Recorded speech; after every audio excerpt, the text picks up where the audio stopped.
So the season through so the third season of Invincible just came out and just concluded last week, 2 weeks ago. I'm not sure at this point.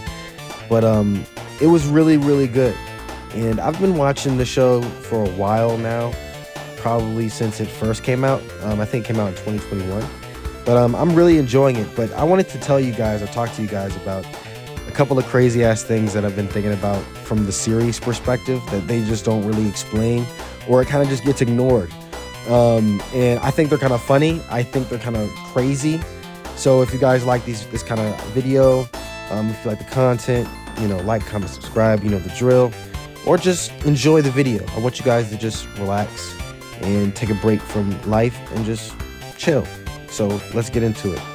First thing on the list is Viltrumite space travel. I think it's kind of crazy that they can hold their breath at all, given, the physics of space.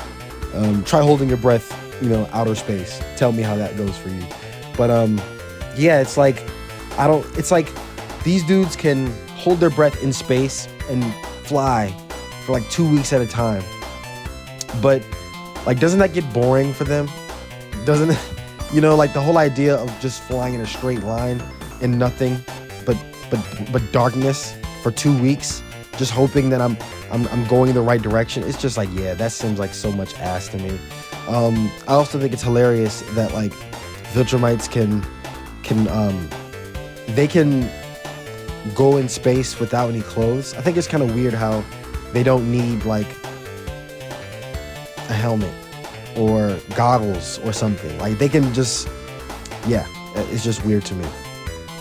Number 2 is the Immortal, right? He's been alive for 10,000 years, but he has 0 world stance.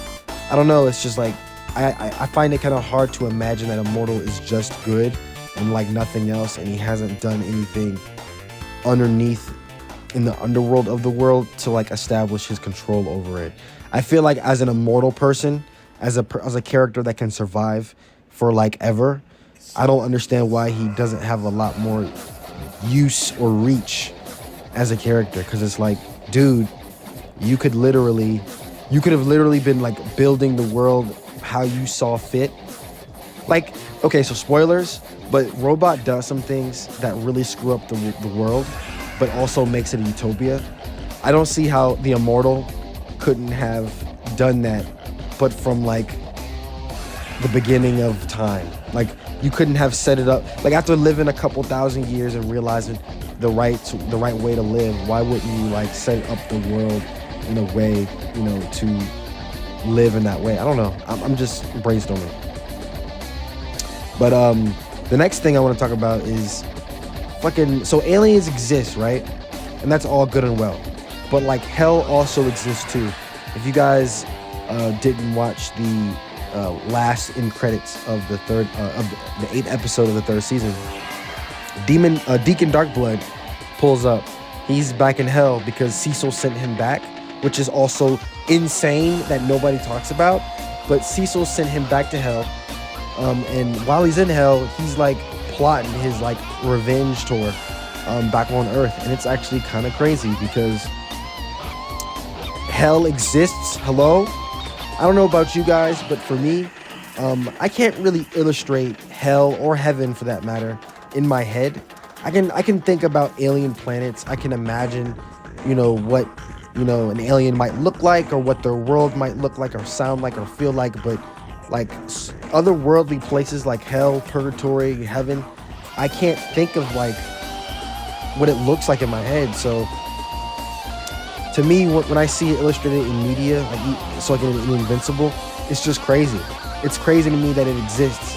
And you still have characters like Omni-Man and Battle Beast and Thrag just sending droves of people to hell. And it's just oh my goodness, what else exists? You know what I'm saying? What kind of hell is it? Is it just a demon dimension? Or is it the Christian hell? Or I don't know, the Islamic hell. I don't know what you guys like. I'm just saying, that's crazy. I really hope they really don't screw up the little arc they're gonna build for Deacon Darkblood, because I think it's really interesting. And that brings me to my last little tidbit, I guess, second to last, kind of. But it's the Shadowverse.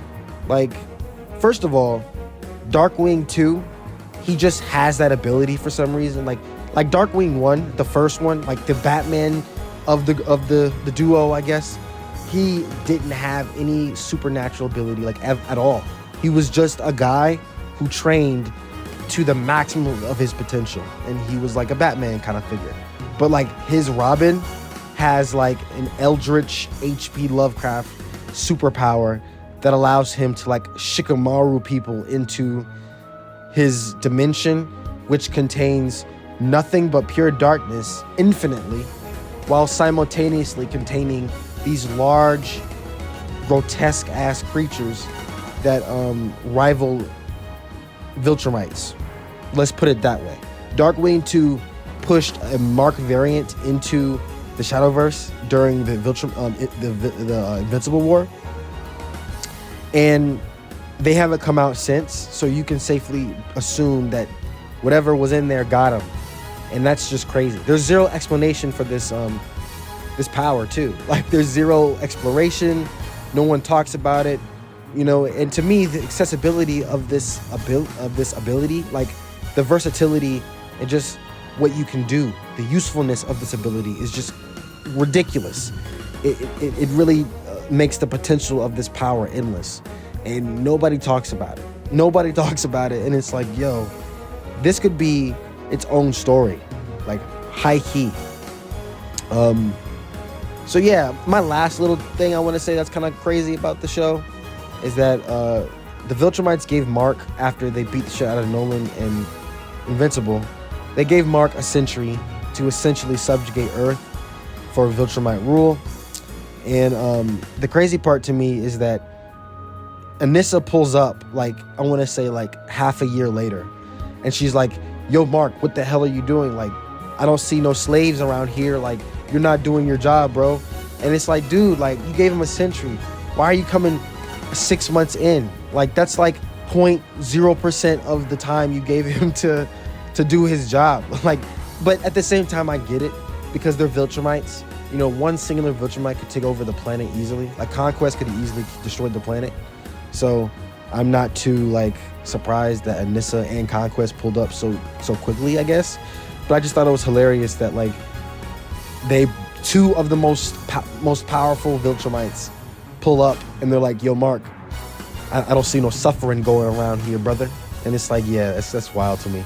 But that's all I really have for this video, pretty much.